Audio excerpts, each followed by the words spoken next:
Alassane Dramane Ouattara de la Côte d'Ivoire et son grand frère Paul Biya du Cameroun, le meilleur et le bon élève de la France, ainsi que leur maître, le président Macron, à l'épreuve du coronavirus. Paul Biya du Cameroun met 1 milliard de francs CFA pour lutter contre le coronavirus au Cameroun. Alassane Dramane Ouattara met 1700 milliards.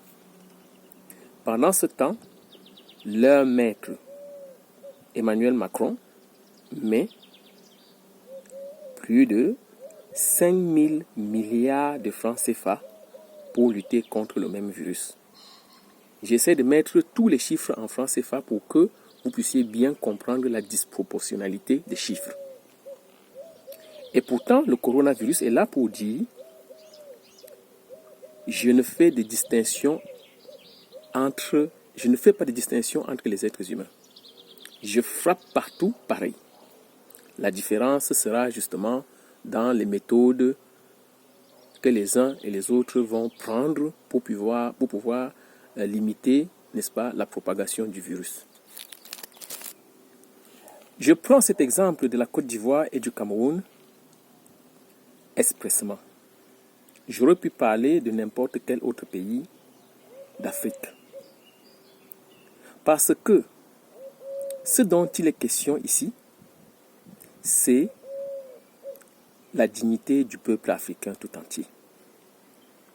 Nous avons vu tous ces derniers temps, ici même en France, des personnalités, des scientifiques, se mettre devant les télévisions françaises et dire « l'Afrique va nous servir d'essai pour nos vaccins ».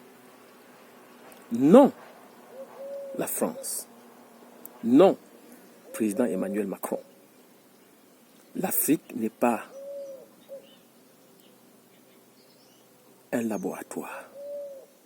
Les Africains ne sont pas des cobayes. Les Africains ne sont pas des indigènes. Des êtres humains sans droit ni loi. Nous avons pourtant en Afrique des bons élèves et même des meilleurs élèves comme Alassane Dramane Ouattara en Côte d'Ivoire ou alors Paul Biya au Cameroun. À toi, Alassane Dramane Ouattara, toi qui parles de panafricanisme, qui parles de la grandeur de l'Afrique, pourquoi n'appelles-tu pas ton grand frère Paul Biya au Cameroun pour essayer de faire en sorte que cette crise puisse se régler de la meilleure des façons? Toi, Paul Biya, grand frère d'Alassane, l'homme d'expérience, tu es au pouvoir depuis bientôt 40 ans. Pourquoi n'appelles-tu pas ton petit frère Alassane Dramane Ouattara, le meilleur élève de la France en ce moment, pour voir comment vous pouvez gérer cette crise au niveau de l'Afrique pour que les Africains puissent vraiment s'en sortir? Et toi, Emmanuel Macron, maître d'Alassane Dramane Ouattara et de Paul Biya, je dois dire, je te vois sur le terrain en France. Tu te bats, tu fais tout pour que cette crise puisse être vraiment limitée dans les dégâts, limitée dans les morts en vies humaines ici en France. Mais que fais-tu de tes bons et de tes meilleurs élèves? Que fais-tu de leur peuple? Que fais-tu de ce pays-là? C'est en ce moment-ci que l'on devrait voir ce qu'on appelle vraiment une solidarité humaine. C'est en ce moment, président Emmanuel Macron. Mais je ne suis pas là pour demander encore une fois de plus, n'est-ce pas, la sympathie de la France pour l'existence de l'Afrique. Parce qu'au jour d'aujourd'hui, personne n'est dupe. Et nous savons que la France doit beaucoup à l'Afrique. Alors, j'ai envie de vous dire, nous, le petit peuple, nous en avons marre. Comment voulez-vous qu'on puisse vous le dire? Nous en avons marre. Laissez-nous tranquilles. Ne nous divisez plus. Ne faites plus semblant. Et encore, Emmanuel Macron, vous n'avez pas de choix. En France, on est en démocratie. Le peuple connaît son droit. Vous ne pouvez que bien faire votre travail. Nous sommes encore en pleine gestion de cette crise. Et je n'ai pas envie de vous apporter des critiques, car je vois que vous vous battez. Mais vous savez très bien qu'après cette crise, le peuple va vous poser des questions. Et à toi, le meilleur élève,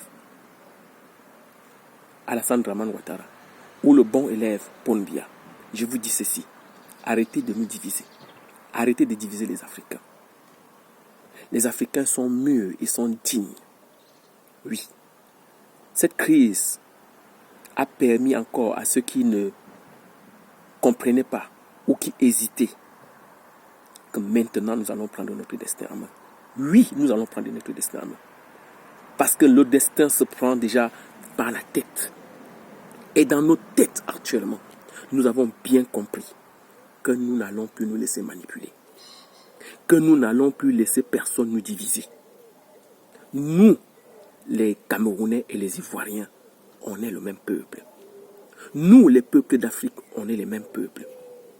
On est des êtres humains comme tous les êtres humains du monde entier en ce moment. Le coronavirus est là pour nous rappeler cela. Alors, tous ces chercheurs, tous ces savants, tous ces milliardaires, tous ces pauvres, vous ne voyez pas que tout le monde aujourd'hui est pareil? Qui aujourd'hui est au-dessus de qui? Vous avez déposé vos grosses voitures. Vous vous confinez dans vos belles maisons. Peu importe. Et je peux même vous dire que celui qui n'a même pas de maison, mais qui arrive à se confiner, qui arrive à prendre des mesures d'hygiène comme cela se doit, ne va pas souffrir plus que ceux-là qui ont des belles maisons. C'est ça. Le coronavirus nous a mis au même niveau. Il nous traite de la même façon. Alors, arrêtez de nous diviser. Arrêtez de nous diviser. Peuple d'Afrique, peuple noir, comprenez aujourd'hui que nous allons prendre notre destinée en main. Nous n'allons plus attendre qui que ce soit. Des petites guéguerres inutiles ne servent à rien. Ça ne sert à rien de dire je suis pour un tel, je suis pour un tel. Soyez pour une seule chose, soyez pour vous-même. Soyez pour votre dignité. Oui, il faut que cette lumière qui est en train de nous apporter ce petit virus que personne n'arrive même à voir puisse éclairer aussi toute l'Afrique. Oui, que ça puisse éveiller les consciences de tout le monde. Aujourd'hui même, on est en train de se battre entre nous en essayant de dire qui fait mieux que qui. Non, fais déjà mieux pour toi-même. Fais mieux pour ta petite famille. Occupe-toi bien de tes enfants. Occupez-vous bien de vos parents, de vos grands-parents. Appelez-les, apportez-les à manger, veillez à leur santé. C'est ce que le coronavirus est en train de nous demander. Le coronavirus est en train de dire que, quels que soient vos milliards en banque, ça ne sert à rien à l'heure actuelle. Et d'ailleurs, sans me réjouir, vous voyez bien que le coronavirus est en train de prendre plutôt les plus âgés d'entre nous. C'est-à-dire que dans un pays comme le Cameroun, si le coronavirus devait agir de lui-même, sans que rien ne puisse se faire, Paul Biya et tout son gouvernement, ou alors la majorité, seront partis. Alors qu'ils sont là depuis plus de 40 ans. Depuis plus de 40 ans en train de nous dire, c'est nous les hommes les plus forts. C'est nous les hommes d'expérience. C'est nous. Vous n'êtes finalement rien. On est tous pareils. Peuple noir, prenez votre destinée en main. Prenez votre destinée en main. Ne laissez plus personne vous manipuler. Ne laissez plus personne vous diviser. Non, non, non à la division de notre peuple. Partagez cette vidéo. Abonnez-vous à ma chaîne. Et je profiterai encore d'autres moments comme ça pour apporter ma contribution à l'éveil du peuple d'Afrique. Je vous remercie.